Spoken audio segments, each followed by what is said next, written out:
Hi అండి, నమస్తే అండి. మేడ మీదకి రాగానే ప్రశాంతంగా ఉంటుందండి. మొక్కలతోటి గోంగూర అండి, చక్కగా బాగా పెరిగింది. మనం హార్వెస్ట్ చేసుకోవచ్చు. పప్పులో కానీ గోంగూర పచ్చడి కానీ ఫ్రెష్గా చేసుకోవచ్చు మనం. వర్షాలు వచ్చినాయి కదా, మొక్కలన్నీ కలకలలాడుతూ ఉన్నాయి.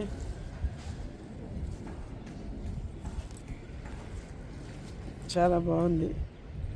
గోంగూర విత్తనాలు మార్కెట్లో దొరుకుతాయండి. ఇలా బ్లాక్ టబ్బుల్లో వేసుకుంటే మనకి విశాలంగా ఉంటుంది.